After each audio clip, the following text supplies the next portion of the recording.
Jadi yang saya paparkan berikut ini itu lebih ke sosialisasi singkat mengenai sistem versi 2, perbedaan dari versi 1 dan beberapa fitur tambahan yang ada. Untuk panduan sistemnya sendiri nanti akan menyusul dan saya pin di sistem, bisa diunduh oleh operator maupun mahasiswa. Apa yang baru pada sistem versi 2 ini yaitu ada pengembangan fitur pertukaran mahasiswa dan pengembangan fitur laporan PKM. Pengembangan ini berdasarkan dari temuan-temuan yang kemarin sudah berjalan, semester kemarin sudah berjalan, ada beberapa yang dihilangkan dan ada beberapa yang ditambahkan. Untuk fokus sendiri mengenai pertukaran mahasiswa yang perlu disiapkan oleh operator prodi, yang perlu diperhatikan sebenarnya hanya ada 3 poin, yaitu dokumen kerjasama yang diunggah di SIMKS, kemudian pembuatan penawaran di sistem MBKM, dan peserta yang diminta untuk membuat akun di sistem MBKM jika itu adalah peserta inbound dari luar UNES. Kalau untuk mahasiswa UNES tersendiri itu bisa menggunakan SSO UNES atau apps.unes.ac.id. Setelah itu peserta diarahkan untuk memilih penawaran yang sesuai. Kemudian untuk pertukaran mahasiswa, apa saja yang perlu disiapkan oleh mahasiswa? Yang pertama tentunya memiliki akun di sistem MBKM, kemudian yang tadi mendaftar ke penawaran yang sesuai, setelah itu melengkapi persyaratan.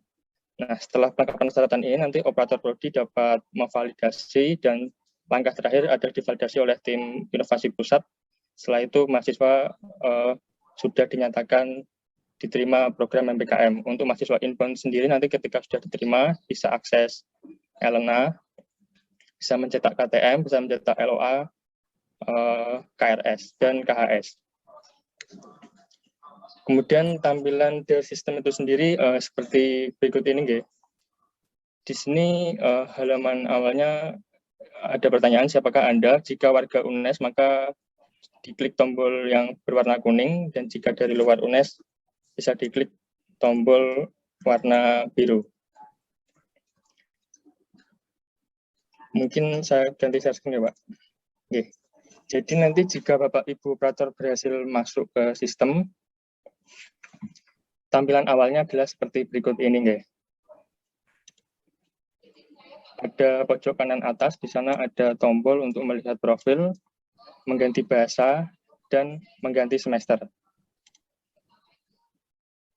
Perlu menjadi catatan, ketika pertama kali login di sistem MBKM, diwajibkan untuk mengunggah foto profil. Jadi berhubung di sini usernya sudah membuat foto profil, pembatasannya sudah dibuka, sudah bisa mengakses semua menu. Jadi kalau belum ada foto profilnya, belum bisa mengakses menu-menu yang ada.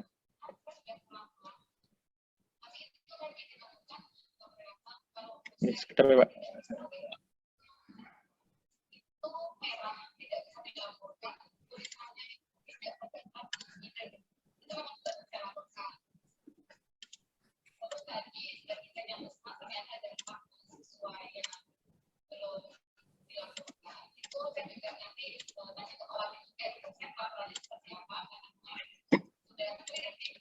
Kemudian perbedaan dari versi 1 itu kan ada beberapa role yang dapat dipilih oleh operator. Misalkan ingin ganti ke role dosen, ingin ganti role ke operator prodi, ingin ganti role ke gugus, itu ada tombolnya. Tapi kalau untuk di versi 2 itu role-nya sudah bergabung jadi satu. Jadi Bapak Ibu tidak perlu mengganti role untuk melakukan aksi sesuai dengan role yang ada. Contoh ingin melihat daftar role yang dimiliki, itu ada di pojok kanan atas, kemudian di profil, ya. Di bawah sini ada daftar role yang tersedia yang sudah di-assign oleh admin kepada user. Contohnya di sini sebagai role dosen, operator program studi, dan tim inovasi pertukaran mahasiswa. Begitu pula dengan penggantian unit. Untuk satu unit perlu dipilih juga karena temuan di lapangan bahwa satu operator terkadang mengampu beberapa prodi yang berbeda. Contohnya di sini daftar unit yang dimiliki oleh user berikut ini ada psikologi, ilmu lingkungan, teknik informatika, dan sebagainya. Untuk menggantinya cukup diklik salah satu unit yang diinginkan. Contohnya ingin mengganti ke sistem informasi, nanti seluruhnya akan berubah menjadi ke sistem informasi. Maksud dari seluruh itu adalah laporan BKM yang ditampilkan adalah mahasiswa dari sistem informasi, pertukaran mahasiswa adalah penawaran-penawaran yang ada di sistem informasi. Setelah itu untuk mengganti semester ada di tombol sebelah pojok kanan atas. Di sini nanti diminta untuk mengganti semester 2020 genap atau 2021 ganjil.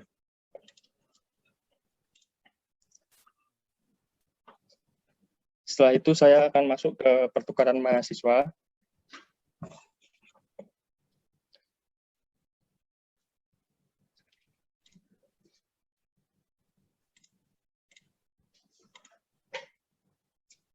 Oke, jadi ini saya masuk pada semester 2020 genap, data semester lalu, untuk prodi teknik elektro.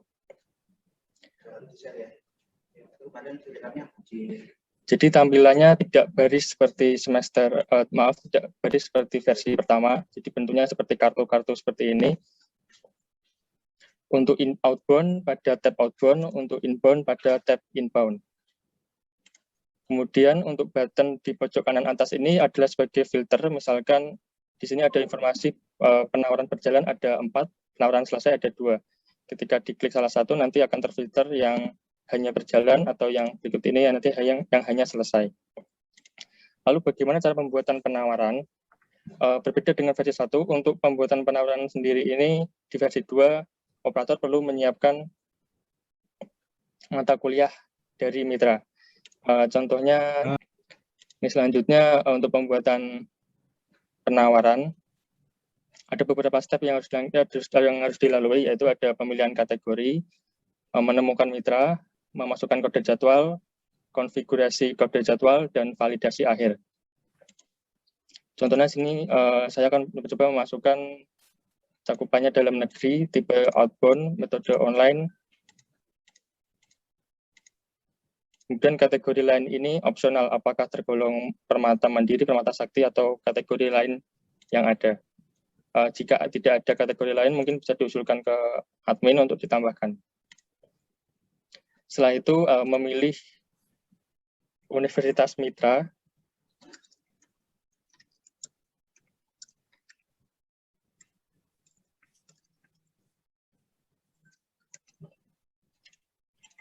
Kemudian program studi. Dan perbedaan di versi kedua ini ada opsi untuk mengecek dokumen terlebih dahulu atau tidak.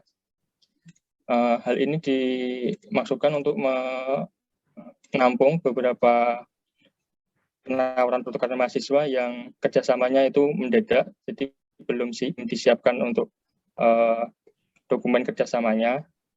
Di sini bisa dipilih opsi yes atau no. Jika no, nanti maka pengecekan ke SIMKS akan dilewati. Sebagai catatan, untuk pengecekan itu tetap dibutuhkan nanti di akhir ketika proses penilaian. Jadi ketika proses penilaian diwajibkan sudah dicek dokumen ke SIM kerjasama. Kemudian dimasukkan kode jadwal, konfigurasi, dan setelah itu validasi.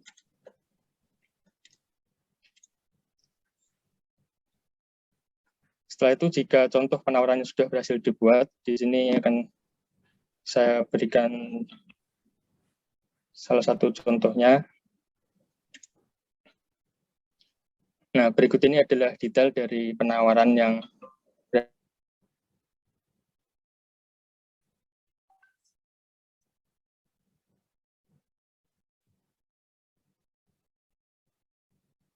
sesuai dengan kategori yang ada.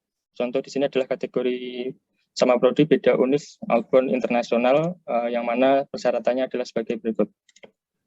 Kemudian ada riwayat, bisa dimaksimalis minimalis untuk melihat historik dari status penawaran.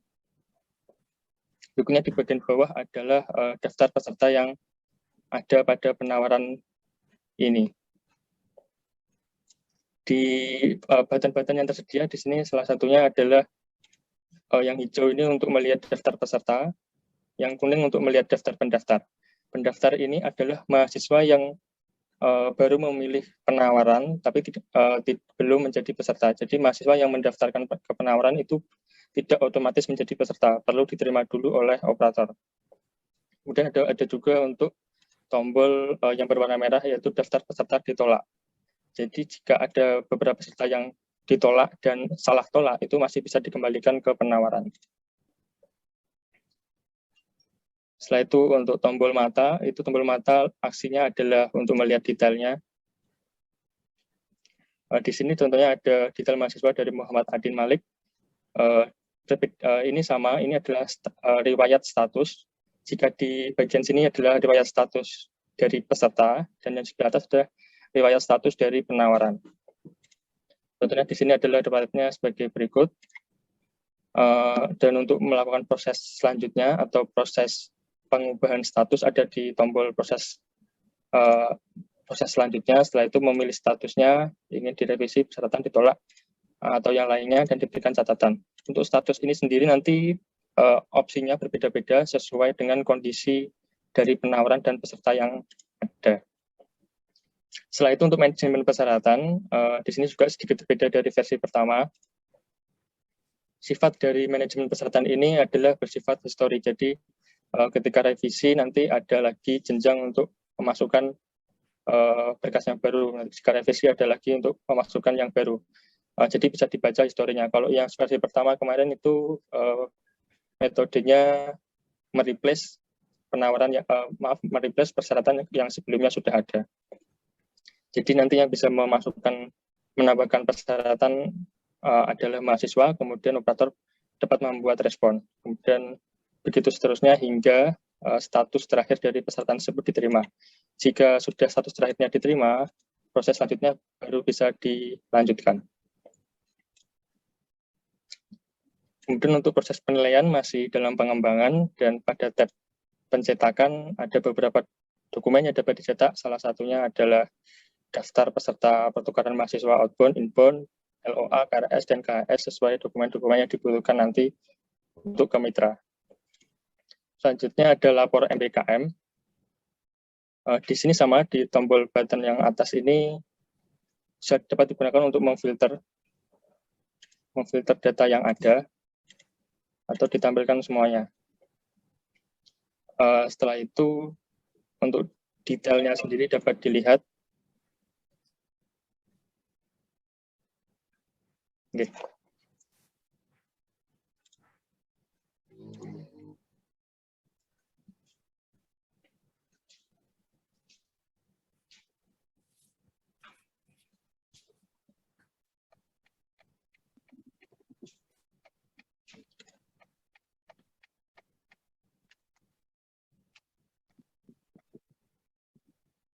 Saya akan memberikan contoh bagaimana tahapan dari lapor MBKM itu sendiri, karena proses yang agak panjang memang di lapor MBKM.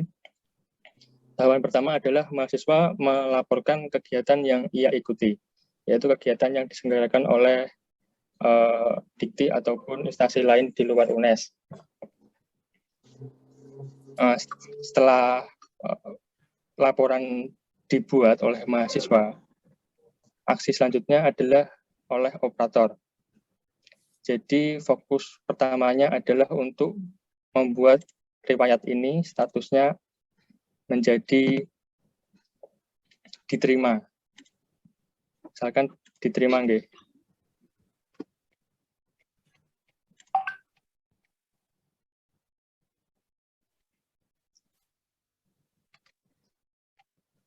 Nggih. Jadi jika statusnya belum diterima, akses untuk menilai, akses untuk membuat log aktivitas, untuk memberikan penugasan dan rekognisi itu masih ditutup semua. Jadi minimal status dari laporan sudah diterima atau diakui oleh operator. Setelah laporan diterima,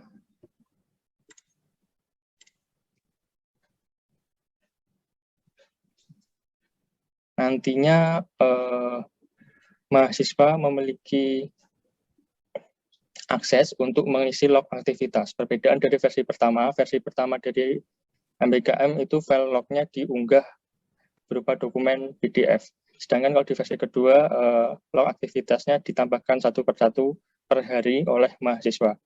Setelah itu, operator juga dapat memberikan penugasan tambahan jika dibutuhkan, dan kemudian melakukan rekognisi untuk memilih mata kuliah yang ingin direkognisi dari laporan kegiatan ini.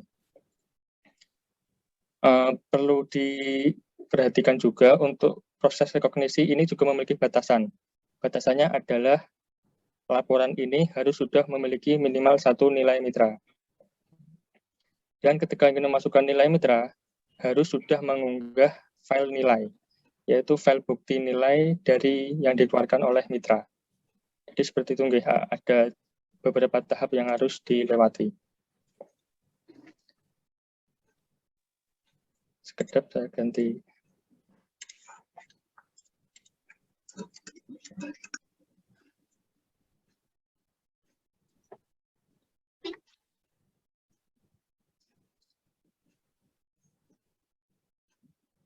Ya, karena ini ada di lokal development, ini agak nge-lag, mohon maaf ya.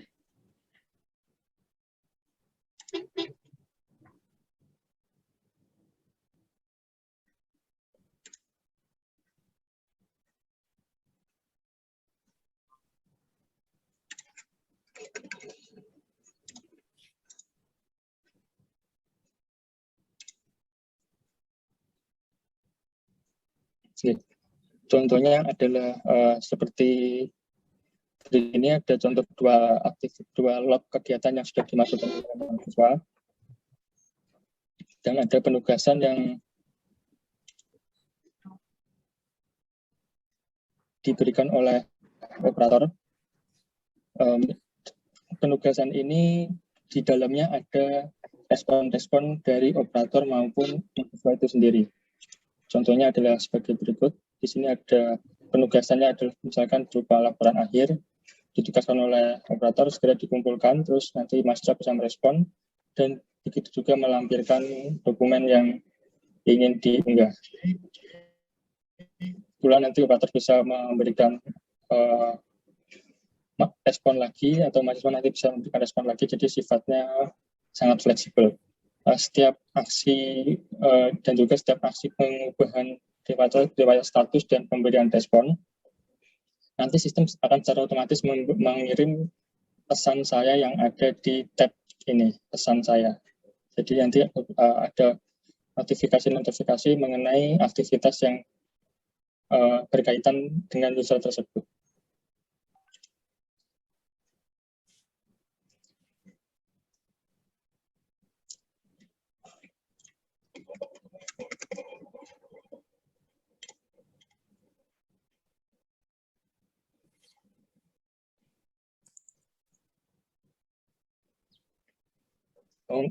Dan juga untuk log aktivitas, ketika ingin direkognisi, maka log aktivitas harus sudah tervalidasi. Jadi di sini ada status tervalidasi.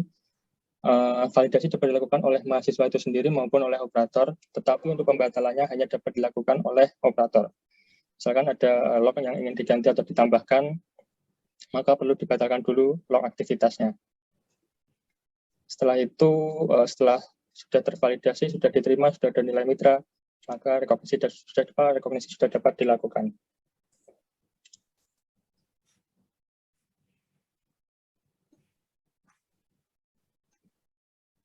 Dan yang terakhir, di sini ada tab mata kuliah mitra.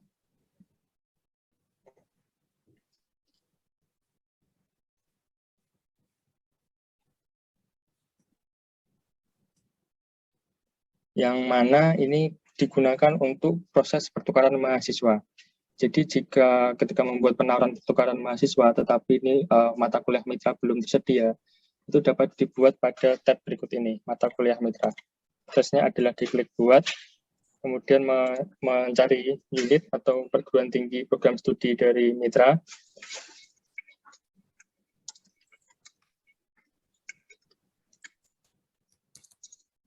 Misalkan seperti ini, teknik elektro.